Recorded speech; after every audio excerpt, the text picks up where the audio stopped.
The Galaxy-class starship. Perhaps the second most iconic ship of Star Trek, and one of these ships took the name Enterprise in the year 2363. And as we all know, the Enterprise took on many missions, mostly in or near Federation space, including exploration, diplomacy, and defense. But there is something very off about the Galaxy-class.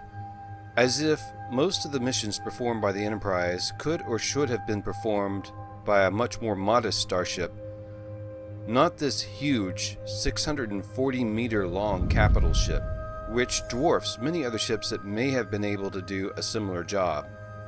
And this ship is very well armed and powerful, so you could say it was designed as perhaps a kind of warship, only it certainly isn't.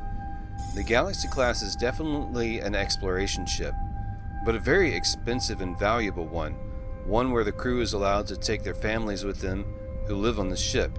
These ships are packed full of shuttles, laboratories, advanced long-range sensors, enormous cargo capacity, crew amenities, and all kinds of things that a warship like, say, the Defiant would dispense with. And if you want to design a ship for exploration, something much smaller would do just as well, such as, say, the Intrepid class like Voyager, but that design didn't come till much later. But a Galaxy class, being the largest and most expensive and powerful ship in Starfleet at the time, is seemingly overkill for almost any mission you send it on. So, what the hell is this ship really for? Because if it's too big for most exploration missions, and it doesn't quite fit the profile of a dedicated warship, what's it for? Well, I have a theory about this that I think makes perfect sense, and that is that the Galaxy class was designed for a very specific mission that we never got to see the Enterprise participate in. And I'm going to get into what that mission was in a second. But before I do that, let's talk about the sponsor of this video, and that is my Patreon supporters. I'm a one-man show here, and the reality is that YouTube ad revenue is not really reliable enough to justify this channel getting my full-time job attention if I'm gonna make a living. Almost, but not quite yet. So if you think this channel is underrated and you want to see it sustain itself, you can support the channel in several ways. As you can see, I very much enjoy creating custom renders for my supporters on Patreon. For example, this motion picture era Constitution class flyby render was made for the Patreon supporter Rayan Ondaleo as the USS Requiem, and he's been a supporter for a very long time. I can do this for any starship asset I have available, such as the motion picture Enterprise, the original Enterprise, Miranda class, etc.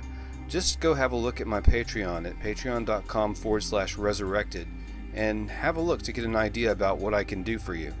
I've also done custom commissions this way for non-Patreon supporters as well. Another way to support the channel is to send me a super thanks below. So if you seriously want more of this content and more frequently, consider becoming a patron at patreon.com/resurrected, or shoot me a super thanks, or simply subscribe and comment if you're unable to support the content in any monetary way. Simply helping me to grow on YouTube by commenting, sharing, and subscribing will also be very helpful. Now let's get back to the probability of what the Galaxy-class starships were really designed for. A lot of the inspiration for this topic came from the very popular YouTube channel Red Letter Media. Mike is a hardcore Star Trek fan, and he came up with an idea, which he talks to Rich about, for a new Star Trek series right before Star Trek Picard came out. His proposal was Star Trek Galaxy, which involved the original prototype Galaxy-class starship, the USS Galaxy itself, which returns from a long and mysterious adventure, and Picard is sent to reclaim it and unlock the mystery of what happened. At some point, I'm going to do a video focusing on this TV show concept and how this might work, but it got me thinking about what this massive starship is really for. There is only one thing I can think of based on everything we've seen so far. A ship like this is designed to be sent into danger and is also meant to house a crew on a very long-term mission, where even families and precious cargo such as children can live on the ship. I propose that at some point in the early to mid-24th century, the Federation became aware of a distant area of space that is of great interest. Perhaps this is an area of space that has been discovered beyond a vast nebula that has something very special going on with it. But this area of space is about a year away from Earth when traveling at a relatively high cruising speed. So the Federation needs a ship that can safely travel quickly, quite a distance, where the crew can live a healthy and fulfilling life for long durations. But what is it about this area of space that would possibly be worth investing a Galaxy-class starship into it? Perhaps at some time in the past, when this area was first explored, there seems to be a disproportionately large amount of habitable M-class planets. But every one of these planets has an automated defense system that attacks any ship that enters orbit. These drones and defense sentries seem to be remnants of some ancient interstellar civilization, and with the abundance of M-type planets out there, perhaps they actively terraformed many of those planets. So here we have the remnants of an ancient civilization, protected by automated defenses, perhaps tens of thousands of years old. It's as if they're protecting something they see as very valuable on these planets.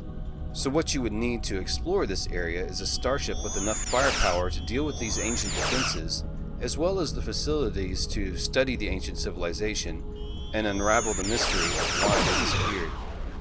But you wouldn't send just one single Galaxy-class starship out there. This is why the Galaxy-class is not only an exploration ship, but a command ship of sorts. It could be thought of as an almost mobile command base supporting a small task force of ships. Perhaps you would send more than one Galaxy-class, or at the very least, send a number of smaller ships along with it. The families of the crews from these other ships could live on the Galaxy or use it for extra crew support. Imagine if you're a crew member of one of these escort ships, and it's the end of a long week, and you'd very much look forward to beaming over to the Galaxy, enjoying the advanced holodecks, and get a checkup from a medical specialist in the Galaxy's advanced sick bay, and perhaps even attend the jazz concert and art show scheduled for that Friday night.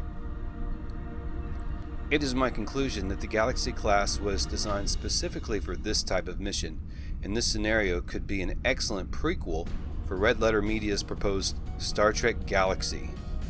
If not this specific scenario, these ships could have been used for a similar scenario of very long-range exploration missions.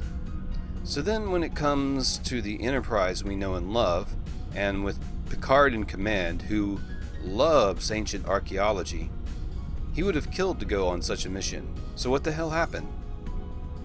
Here's what I think. Obviously, before these ships are sent beyond the range of support, any new starship design needs to have the kinks worked out with them. USS Galaxy prototype had a few years to get the kinks worked out, while the Enterprise and Yamato were launched a few years later. They hung around Federation space for a good year to fully shake these ships down. But then, the Romulans reappeared, and apparently with powerful ships that dwarfed even a Galaxy-class starship. The Enterprise may have actually gone on such a mission if not for the Romulans' reappearance within a year or two of its launch, not to mention the worry about the mysterious force that was consuming minor colonies and outposts from both the Federation and the Romulans, which was later revealed to be the Borg. So it was decided to keep a couple of Galaxy-class ships closer to home. That does not mean, however, that Starfleet would ignore such an intriguing mission. Let's say that the Galaxy and a small task force of escort ships was sent to the area of space protected by the ancient defenses. Let's say that this is the prequel to Red Letter Media's Star Trek Galaxy series. So tell me, what do you think could possibly be a follow-up scenario to this? What could the Galaxy and her escorts have found before she was apparently lost for a short time and then recovered by Starfleet many years later after the Dominion War? Tell me what you think in the comments, because I would very much like to make a more detailed follow-up video along the lines of Mike's Star Trek Galaxy show proposal.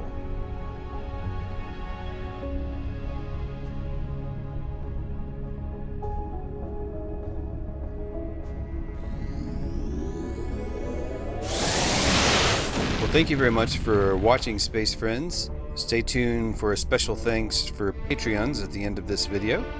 Don't forget to subscribe, like, and especially comment, because I love reading your comments. And do consider supporting the channel at patreon.com/resurrected. And I'd love to hear in the comments what other videos you might like to see using this particular 3D model of the Galaxy-class starship. Until next time, Space Friends.